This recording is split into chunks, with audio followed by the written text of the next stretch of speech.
दोस्तों, news channels दिवालिया हो चुके हैं। न्यूज चैनल्स की बैलेंस शीट खाली हो चुकी है। आज तक के मालिक अरुण पुरी ने ऐसी क्या बात बोली जो तमाम न्यूज चैनल्स के संपादकों को तो आईना दिखाती ही है, बल्कि ऐसा लगा जैसे वो खुद भी अपने आप को आईना दिखा रहे हैं। दोस्तों, चैनल्स की खबरें मैं आपको बिल्कुल भी नहीं दिखाती, क्योंकि मैं मानती हूँ कि जब मैं खुद कहती हूँ कि आप न्यूज चैनल्स मत देखिए, तो मैं क्यों उनकी खबरें दिखाऊं। लेकिन ये बात वहां से आई थी और उस बात को लेकर, उस चीज को लेकर थी जिस पर अब हम खूब चर्चा कर रहे हैं। इसीलिए मैंने खबर बनाई है, वीडियो बनाई है। बड़े गौर से इस वीडियो को देखिएगा दोस्तों, क्योंकि गोदी मीडिया पर हम खूब आलोचना करते हैं, मीडिया को गटर मीडिया बोलते हैं, जो भी बोलना है बोलते हैं, लेकिन ये सब कुछ अंदर से कैसा दिखता है उस शख्स की जुबानी जिन्होंने अब कह सकते हैं टीवी मीडिया के संस्थापक हैं। दोस्तों, अरुण पुरी 50 साल इनको जर्नलिज्म में हो गया। मेरी उम्र भी नहीं है जितना इनको अनुभव है। आज तक के मालिक हैं दोस्तों अरुण पुरी, और अरुण पुरी उन लोगों में से हैं जिन्होंने प्रिंट से टेलीविजन का ट्रांजिशन देखा है, कैसे एक न्यूज चैनल को स्थापित किया जाता है। मतलब आप पूरा एक कह लीजिए कि न्यूज चैनल्स की जो एक शुरुआत हुई, जो उनकी क्रेडिबिलिटी थी, इतना सम्मान था न्यूज चैनल्स का, वहां से लेके न्यूज चैनल्स का पूरी क्रेडिबिलिटी गटर तक जाना, सब कुछ अरुण पुरी ने अपने सामने होते देखा है। उन्होंने, बहुत कम अरुण पुरी बोलते हैं, उन्होंने एक कार्यक्रम में कुछ बातें बोली हैं जिस पर हमको विस्तार से चर्चा करनी चाहिए। बल्कि इस वीडियो के अंत में मैं आपको बताऊंगी कैसे अरुण पुरी बता रहे हैं कि न्यूज चैनल्स जो हैं वो दिवालिया हो चुके हैं। न्यूज चैनल्स का पूरा सिस्टम खराब हो चुका है। 90% न्यूज चैनल्स जो हैं वो नुकसान पर चल रहे हैं। दोस्तों, अरुण पुरी फिक्की के एक कार्यक्रम में बोल रहे थे, वहीं उन्हीं के यूट्यूब चैनल से मैंने ये वीडियो निकाली है। दोस्तों, छोटी सी ऑडियो क्लिप है, अंग्रेजी में वो बोल रहे हैं, हिंदी का अनुवाद मैं आपको बताऊंगी। सबसे पहले अरुण पुरी बताते हैं कि भारत के न्यूज़ जर्नलिज्म के पास बहुत अच्छे मौके हैं जिसको वो सेलिब्रेट कर सकते हैं, जैसे बोफोर्स का मामला भारत के पत्रकारिता का एक शानदार उदाहरण था। 2G, कॉमनवेल्थ, कोरोना पैंडेमिक का उन्होंने जिक्र किया, यूक्रेन वॉर का उन्होंने जिक्र किया। दोस्तों, इसके अलावा मणिपुर का उन्होंने जिक्र किया और मैनी मोर बोला। लेकिन अरुण पुरी दोस्तों यहाँ पर कुछ बातें बोलना भूल गए, या फिर भूल गए या जानबूझ के नहीं बोला, मुझे पता नहीं। लेकिन पहले सुनिए उन्होंने बोला क्या। The Bofors scandal, the 2G spectrum scam, the Commonwealth Games, expose the corona pandemic issues, Manipur, Ukraine war and many more. These are brought to light by journalists working within this very system. दोस्तों, अरुण पुरी बहुत बड़े आदमी हैं, अनुभव में और उम्र में तो मुझसे बहुत बड़े हैं, और मैंने उनके चैनल में काम भी किया है, तो मैं उनका बहुत ही सम्मान करती हूँ। लेकिन मैं इस बात को लेकर परेशान हूँ कि इतने अनुभवी शख्स मैनी मोर क्यों बोल रहे हैं, उनको मैनी मोर क्यों बोलना पड़ रहा है। पिछले 11 सालों में इस सरकार ने कितनी भीषण गलतियां की, लेकिन न्यूज़ चैनल के मालिक के तौर पर वो जानते हैं कि न्यूज़ चैनल्स ने ही उन गलतियों को इग्नोर किया। नोटबंदी उनमें से एक गलती थी दोस्तों, GST उनमें से एक गलती थी। ज़्यादा पुरानी बात नहीं है। इस वक्त पूरा देश इस बात को लेकर विवेचना कर रहा है, चर्चा कर रहा है कि आखिर वो वकील जिसने भरी अदालत में CGI पर जूता फेंका, उस वकील का न्यूज़ चैनल महिमा मंडन क्यों कर रहे हैं। क्या आज तक में उस वीडियो को नहीं दिखाया गया? तो बड़ा सवाल ये है कि इस सरकार के रहते पिछले 11 सालों में न्यूज़ चैनल्स ने कौन सा तोप उखाड़ लिया। क्या ऐसे तो है नहीं कि मौके नहीं थे, लेकिन मैनी मोर बोलना पड़ रहा है। और अरुण पुरी ने मणिपुर का जिक्र किया। दोस्तों, मणिपुर में कितनी कवरेज न्यूज़ चैनल्स ने किया मुझे आपको बताने की जरूरत नहीं है। दोस्तों, इसके पास आ जाते हैं उस सच की जो कि आज तक के मालिक अरुण पुरी ने यहाँ पर स्वीकारा। वो ये कि डिसेंट यानी कि असहमति का जो स्पेस है वो खत्म हो रहा है। मतलब फाइनली किसी ने तो न्यूज़ चैनल के अंदर ये माना कि ये इसीलिए हो रहा है क्योंकि सारा खेल बैलेंस शीट का है। But we must be honest, the space for dissent is shrinking, not because of jackbooted censor, but because of balance sheets and ad sales targets.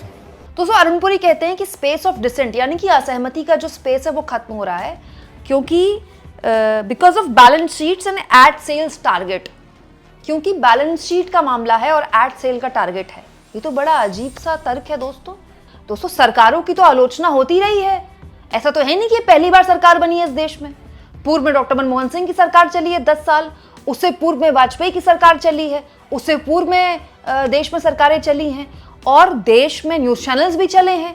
News channels तो अब आए हैं करीब 30 साल से, आप कह सकते हैं न्यूज़ चैनल्स इस तरह से उन्होंने पैर पसारे प्राइवेट न्यूज़ चैनल्स ने। उससे पहले अखबारों का डंका बजता था। तो बैलेंस शीट तो तब अखबारों की होती थी और न्यूज चैनल्स की तब भी होती थी, पूर्व की सरकारों की, और बहुत शानदार बैलेंस शीट हुआ करती थी। तब कैसे बैलेंस शीट प्रभावित नहीं होती थी?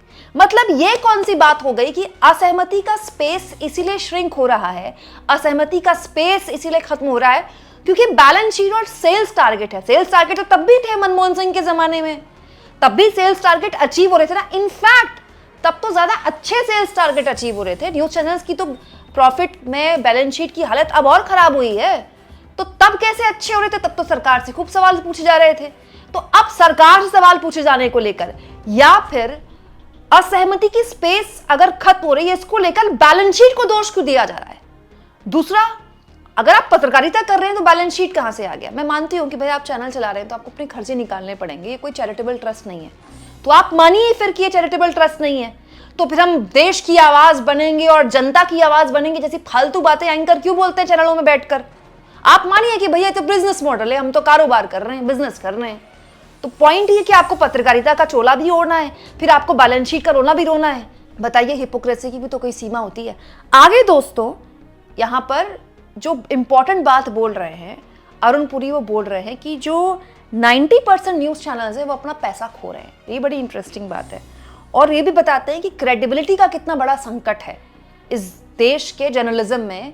लेकिन उससे पहले दोस्तों, वो बिलियनियर्स को निशाने पर लेते हैं कि जो बिलियनियर्स हैं वो न्यूज़ चैनल्स चला रहे हैं और उन्होंने न्यूज़ चैनल्स का जो पूरा एक आप कह सकते हैं कि इकोनॉमिक मॉडल है वो खराब कर दिया है। बिलियनियर्स मतलब अंबानी और अडानी का बिना नाम लिए यहाँ पर वो टारगेट कर रहे हैं। क्यों? क्योंकि देश में इस वक्त दो सबसे बड़े मीडिया हाउस बनकर उभरे हैं। एक न्यूज़ 18 इंडिया जो कि अंबानी के पास है, एक एनडीटीवी जो कि अडानी के पास है। सुनिए, बिलियनियर्स किस तरह से न्यूज़ चैनल्स में पैसा लगा रहे हैं और न्यूज़ चैनल्स की पूरी इकोनॉमी को तबाह कर रहे हैं। इस पर क्या बोले Arun Puri?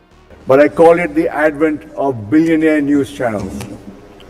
We are now seeing the entry of large industrial houses into the news business, for whom news is not a business at all, but it is a tool of influence and access. They have deep pockets and they are destroying the economic models of the news channels, which will be detrimental not just to profitability but to good journalism. दोस्तों, ये बात बिल्कुल सच है। जब से अंबानी ने news channels में पैसा लगाया और उसके बाद अडानी ने, तब से बहुत ही अनाप शनाप इकोनॉमिक मॉडल पैदा हो गया है। मतलब 20-20, 25-25 लाख की सैलरी में संपादकों को रखा जा रहा है। इस तरह होता नहीं था न्यूज़ चैनल्स में, क्योंकि एक डिसिप्लिन होता है ना, एक हायरार्की, उसी हिसाब से आपको पैसे मिलते हैं। लेकिन देखिए, अब अंबानी और अडानी कोई न्यूज़ चैनल से पैसा तो कमा नहीं रहे हैं भाई, इनके दूसरे बिजनेसेस हैं। उन बिजनेस को में इफेक्ट डालने के लिए, उनमें इन्फ्लुएंस पैदा करने के लिए, सरकार को और करीब अपने दिखाने के लिए ये चैनल चला रहे हैं। बेसिकली अडानी और अंबानी के चैनल से वो लोग बैठकर खोलते भी नहीं होंगे अपने चैनल, वो अपने परिवार के साथ देख भी नहीं सकते, इतने गंदा कंटेंट उनके चैनलों में है। लेकिन वो सब किया जा रहा है क्योंकि आप चैनल के जरिए अपने बाकी धंधों का बढ़िया काम करते हैं। तो पॉइंट ये दोस्तों कि अगर यहाँ पर अरुण पुरी इसको टारगेट कर रहे हैं, जो कि ठीक कर रहे हैं, बिल्कुल सही कर रहे हैं, तो उनके चैनल ने ऐसा कौन सा अलग कीर्तिमान स्थापित कर दिया? आप मुझे बताइए दोस्तों। ऐसे बहुत से चैनल्स हैं जो अभी भी किसी अडानी या अंबानी के नहीं हैं ऐसे बहुत सारे चैनल्स। वो ऐसा कौन सा अलग तीर उखाड़ रहे हैं कि हम कहते कि यार ये पत्रकारिता में बल्ले बल्ले कर रहे हैं। एक ले देखे एनडीटीवी था, उसमें पहले रवीश कुमार का जीना मुश्किल किया गया, उनका काम करना मुश्किल किया गया। उसके बाद प्रणय रॉय के साथ जो कुछ भी किया गया, मुझे आपको बताने की जरूरत नहीं, पूरा का पूरा चैनल खरीद लिया गया। एक वो बेचारा एनडीटीवी, चाहे उसकी टीआरपी नहीं थी, फिर भी वो पत्रकारिता को जीवित रखने की कोशिश कर रहा था। इन न्यूज चैनल्स ने तो वो भी नहीं किया। दोस्तों, टीवी टुडे चाहे तो ये कीर्तिमान स्थापित कर दे कि भाई हम बिलियनियर्स के चैनल की तरह कंटेंट के साथ समझौता नहीं करेंगे। तो पॉइंट ये दोस्तों कि जो आप आज तक में देखते हैं वही आप न्यूज़ 18 में देखते हैं, वही आप एनडीटीवी में देखते हैं, वही आप बाकी चैनलों में देखते हैं।